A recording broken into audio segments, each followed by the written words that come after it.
My name is Edwin Zapata, author of the Amazon best-selling book, Your Next Step, New Tools for Financial Abundance Now. I'm Geraldine Carrier, the author of the upcoming book, Wild Woman, Master the Art of Pride, Presence, and Productivity. A book can be more than just stories. It can engage your audience, create opportunities, generate leads, but only if you have the book work for you. BCBtv presents Message to Millions, where we spotlight authors and get their message to millions. Hey everybody, welcome to Message to Millions, Author Spotlight, where we spotlight authors and get their message to millions. My name is Edwin Zapata, author of the Amazon best-selling book, Your Next Step, New Tools for Financial Abundance Now, and I'm here with my co-host, Geraldine Carrier, and I'm the author of Wild Woman, Master the Art of Pride, Presence, and Productivity. We're super excited to have you a part of the podcast today, where we are going to be featuring one of our authors who's going to be dropping gold nuggets of information for us. Not only are they gold nuggets of information, but our special guest today has served in the U.S. Navy. She was a pilot, a cancer survivor. She's into real estate, and also she was a corporate manager.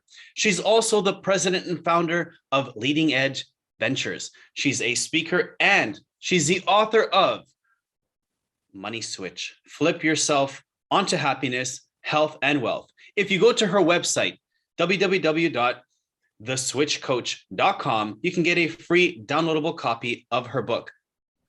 Our guest is none other than Miss Anita Petty.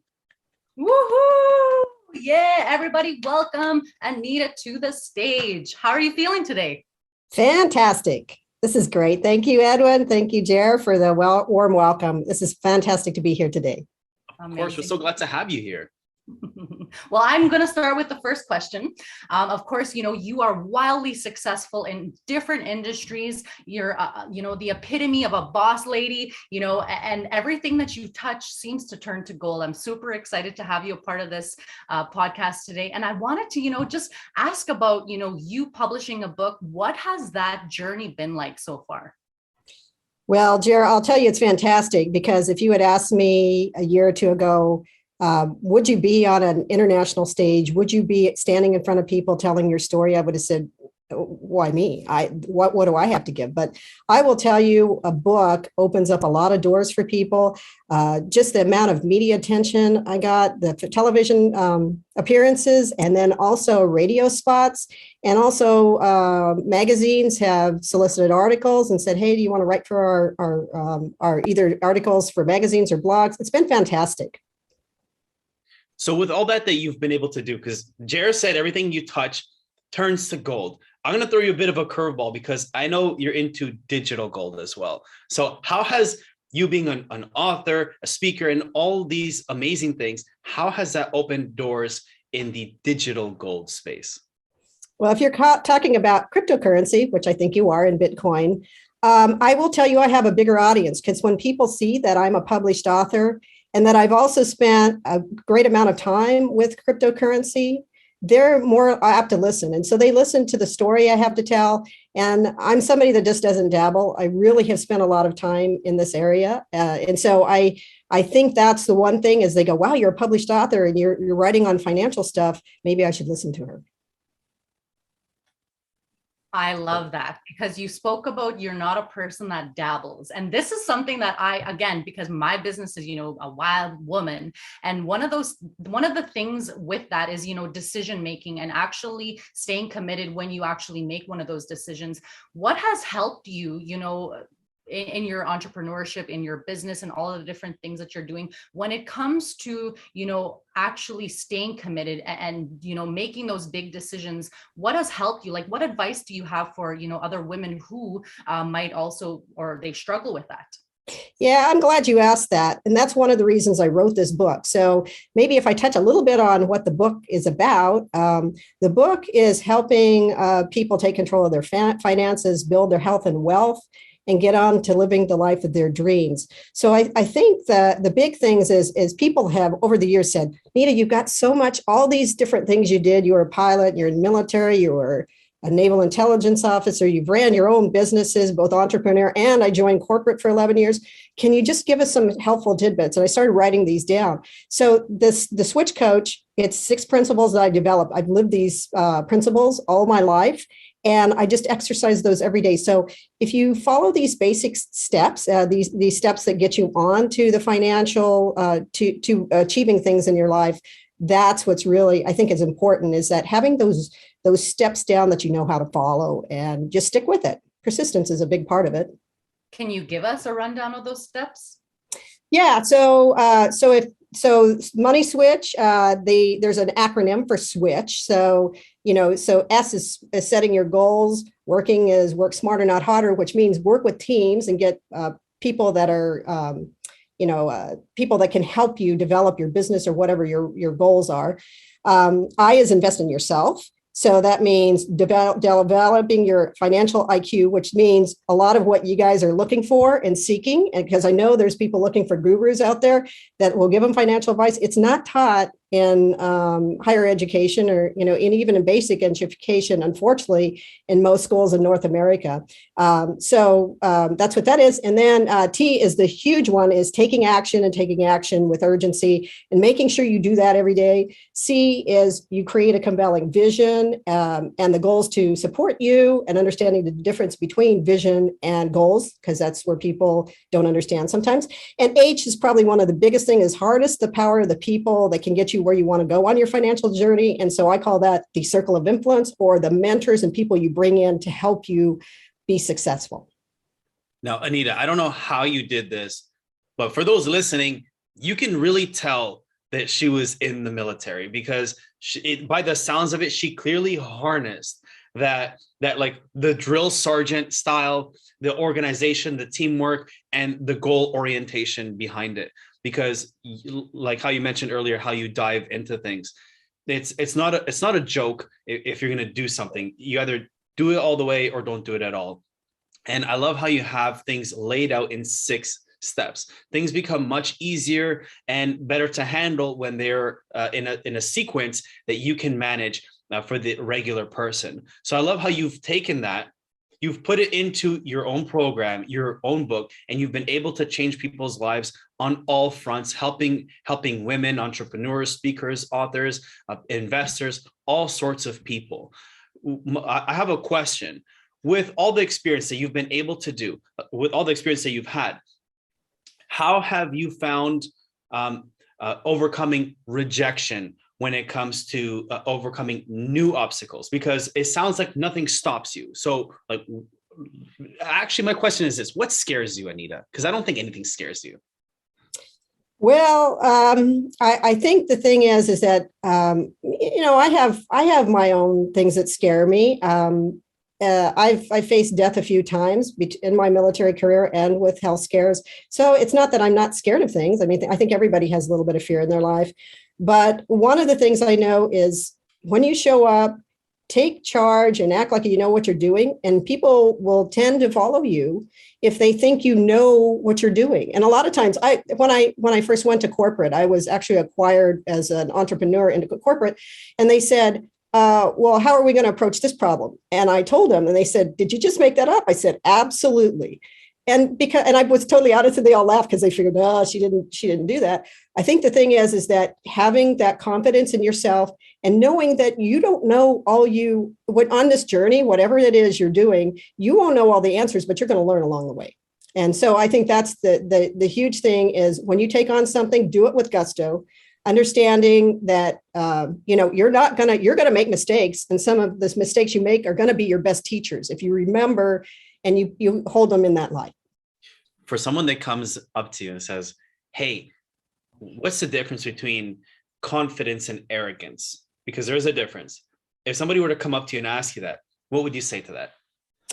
Well, for confidence is knowing in yourself and knowing what you're saying is right and what you're doing is right, and you're with the best intentions. And arrogance is trying to portray yourself as somebody maybe that you're not, or you're trying to convince yourself and others that you're somebody maybe that you're not, or there's some insecurity, I think, with arrogance, is you're portraying something you're not. And I think, just being authentic is one of the biggest things in confidence. And one of the things that people do recognize when they see a confident face that is authentic in what they're saying, and just being a natural person. I'm glad you answered it that way, so that I can add to it, so that people don't take the information the wrong way. There's a difference between fake it till you make it and act as if. Anita is talking about act as if, you have that confidence and display with the proper posture, not just make up nonsense. So I love that message. Thank you for sharing that, Anita. Amazing. While you guys are talking, I'm having all of these questions pop into my mind. And again, I just think it's super cool that, I relate a lot to you. And I also get that impression that you're a drill sergeant. All you do is delegate and you're bossy and all this stuff. But it's, as a businesswoman, you do have to develop and build that muscle to be able to, make decisions, keep your personal, emotions and feelings out of situations when it comes to that, especially if you want to run in a man's world, right? Because let's face it, it's harder for a woman in certain situations. So for women who are coming up and they're needing that mentorship, they're looking for somebody, I'm dealing with this problem, whether it's the all boys club or whatever that situation is, what advice would you give to those women who are coming against, situations like that? Yeah, so maybe I start work back to when I was a kid. When I was in the second grade, I was labeled as retarded. Back then they called it mentally deficient because I never talked. And I was I just really wanted to, when I was a kid and I was in second grade, I was labeled as, back then they used the word retarded, but it's mentally deficient. And they thought this because I never talked. And I was so insecure and shy, I didn't want to be out in front of others. And when I got to the military, I was told by my commanders, in order to stand out or to do your job, you need to project. So that's one of the things, is that if you're thinking, man, I'm just not that person that can make things happen, you can adapt and do very, very well, but you have to practice. I think that's the big thing. And so I was the shy wallflower that never said anything. Now people joke and say, we can't get you to shut up.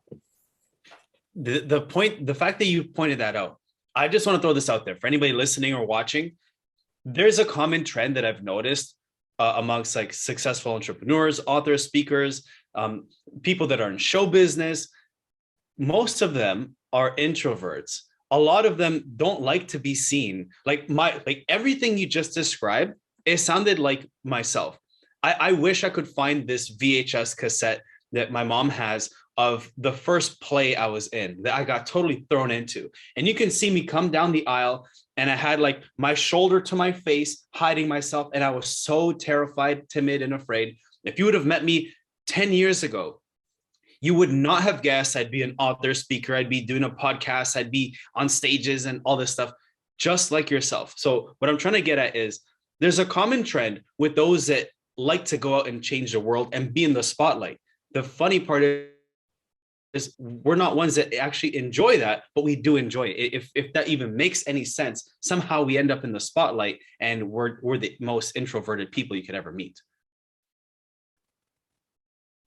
Absolutely. So I do want to go back. I want to dig a little bit deeper because, again, for, a lot of, and again, for us very masculine females, right? Feminines is what it is. And, there's this big trend that's happening, the feminine and the masculine and the polarity and having balance, right? So again, how have you, because you do come from a very, strategic, military structured, different organization, how have you integrated, your femininity into that? And, how have you built that balance between, both being in the industry, but also being nurturing, which, we as women are intended to be, right? How have you dealt with that?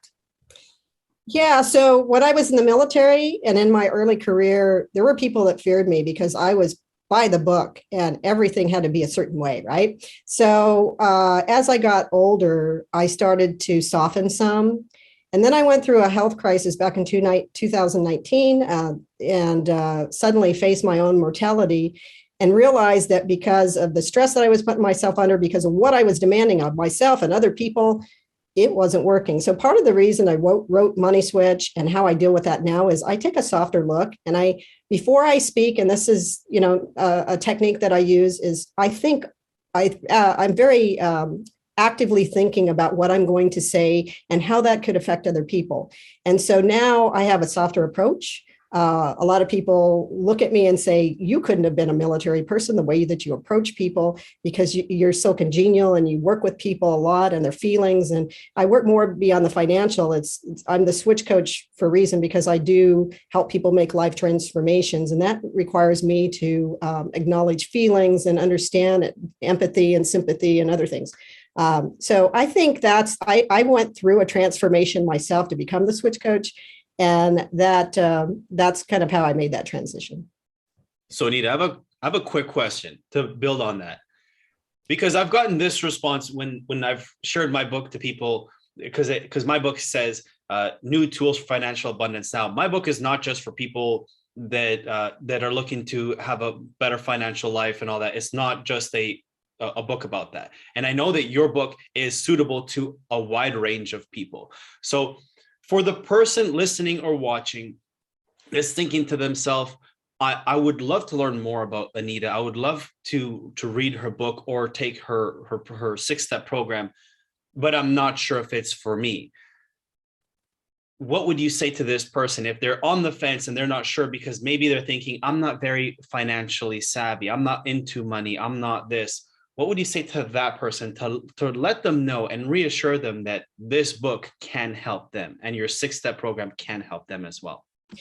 Well, Edwin, I'm so glad that you asked that. And I really want, in Money Switch, I really want to reach people and to have them explore these kinds of things. So as part of this, I think it's very appropriate that reaching out to today's audience, I'm willing today to offer a free download of my book.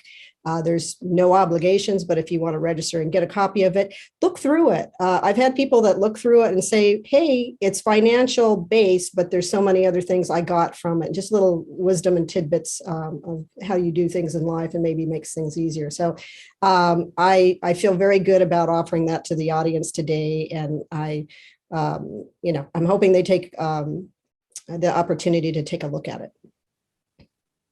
I'm so excited. Edwin, you stole my question, by the way. You're welcome. But it's so good. And again, there's just so, because we talk a lot, and we kind of all run in the same circles, and money is important, right? No matter, I read this book one time, and the book, I don't know who the author is right now, but it's, how to make a profit, how to make a hell of a profit and still go to heaven, right? Because us author types are the philanthropist, humanities people. And there's that feeling like, hey, if I'm making a lot of money or if I'm money focused, I'm a bad person, right? So like, what would your message to millions be when it comes to money? How important is money? Well, certainly money means different things to different people. But one of the things that I teach in Money Switch is that we really must acknowledge what our vision and our beliefs are about money. If you know the underlying things you believe about money, do you believe money is evil? If you think that, then you're probably going to stay away from it. But on the other hand, if you think of it as a vehicle to help you achieve what you want to do in life, that's so important. And so what I try to do is have people take a look at that and reprogram how they're thinking about money. So it's really what it means to the individual. It's not, I can't tell you what money means to you. I can only tell you that is a huge part of your success, is understanding what you think about money and how you interact with it. I love it. Thank you so much for being here. I think that, even I took so much from this conversation, and I know our listeners will too. And of course, thank you so much for being here. And I just wanted to give a gift to everybody who is listening. Of course, here at, Black Card Books, we like to give and we like to show up. And one of the things that we want to offer to everybody is the Millionaire Mindset book by our guru, the guy who started it all, Mr. Gerry Robert. So go ahead to bit.ly/BCB books to go ahead and download that book today. And again, thank you so much, Anita. This was amazing. Thank you so much for being here. And we'll see you guys in the next one. BCBtv. Believe, create, become.